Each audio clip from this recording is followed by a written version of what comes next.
आज ही Doubtnut app download करें। Doubtnut पर होगा अब आपके सभी मैथ्स, केमिस्ट्री, फिजिक्स और बायोलॉजी डाउट्स का सफाया। बस अपने क्वेश्चन की फोटो खींचो, उसे क्रॉप करो और तुरंत वीडियो सोल्यूशन पाओ। Download now. हेलो फ्रेंड्स, यहाँ पे हमें प्रश्न दिया हुआ है। देखिए, प्रश्न में हमें कहा है कि कारण बताइए। अब देखिए यहाँ पर हमें प्रश्न में क्या कहा है कि किसके लिए कारण बताना है। देखिए कहा है कि धान के उत्पादन जो है, धान के उत्पादन में हमें यहाँ पर देखिए दिया हुआ है कि अनुकूल मिट्टी जो है उसका जो कि पीएच जो कि 5 से 8 जो है, पीएच जो कि 5 से 8 के मध्य क्यों होना चाहिए, ये हमें यहाँ पर देखिए दिया हुआ है।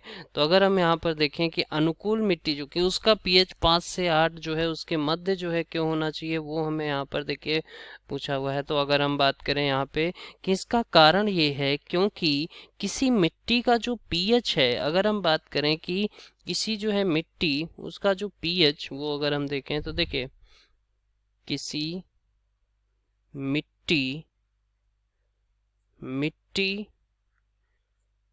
का जो पीएच है, किसी मिट्टी का पीएच वो अगर हम बात करें तो वो जो है मिट्टी की अम्लीयता या क्षारीयता को निर्धारित करता है। तो ये मिट्टी का पीएच जो है वो जो कि मिट्टी की अम्लीयता या जो है क्षारीयता उसको जो है निर्धारित करता है, निर्धारित करता है। अब देखिए, अब यहाँ पर हम बात करें कि हमारा जो प्रश्न है उसमें कहा है कि इसमें 5 से 8 के मध्य ही क्यों होना चाहिए। देखिए, इसके लिए अगर हम समझें कि मिट्टी की उर्वरता और उसमें उपलब्ध पोषक तत्वों का ये जो कि निर्धारण करती है, अधिक अम्लीय या अधिक क्षारीय मिट्टी कृषि के लिए आदर्श नहीं होती। तो अगर हम यहाँ पर देखें कि ये जो हमारी मिट्टी है, मिट्टी की अम्लीयता और क्षारीयता जो निर्धारित होती है, यही मिट्टी की उर्वरता और पोषक तत्वों का भी निर्धारण करती है। तो यहाँ पर हम ये भी कह सकते हैं कि यही जो कि क्या करती है, और यही जो कि पीएच जो है हमारा, यही क्या करती है, यही जो है मिट्टी की।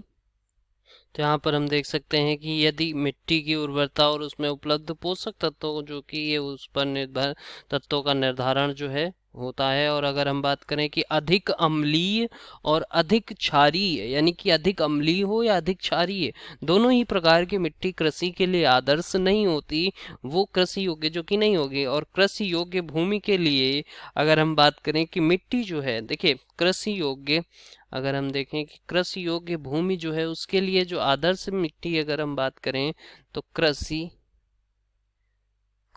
योग्य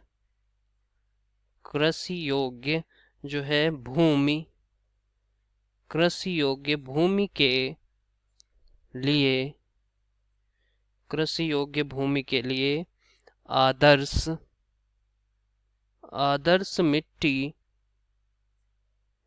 मिट्टी वो अगर हम देखें उसका पीएच जो है, मिट्टी का पीएच वो जो कि होता है 5.5 से 7 इसके बीच में। तो अगर हम देखें कि 5.5 से 7 के बीच में माना जाता है। और धान की फसल के लिए अगर बात करें तो देखिए धान जो है, धान की फसल, धान की फसल के लिए अगर हम देखें तो धान की फसल के लिए अनुकूल पीएच जो है, इसके लिए जो अनुकूल पीएच है अगर हम वो बात करें तो देखिए इसके लिए जो अनुकूल पीएच है वो हम यहाँ पर देख सकते हैं कि इसका जो कि अनुकूल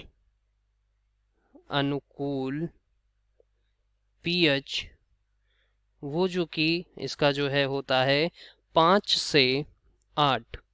तो 5 से 8 जो कि माना जाता है क्योंकि धान की फसल इसी पीएच की रेंज में सही रूप से विकसित होगी।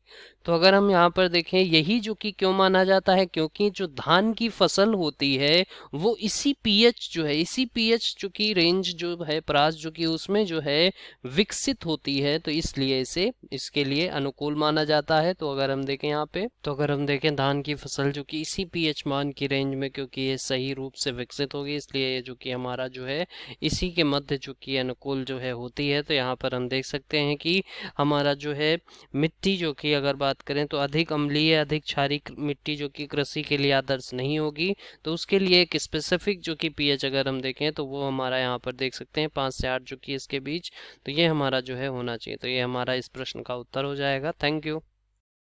क्लास 6 से 12 से लेके नीट, IIT, जेई मेंस और एडवांस के लेवल तक 10 मिलियन से ज्यादा स्टूडेंट्स का भरोसा। आज ही डाउनलोड करें डाउटनेट ऐप या व्हाट्सएप कीजिए अपने डाउट्स 8400 400 400 पर।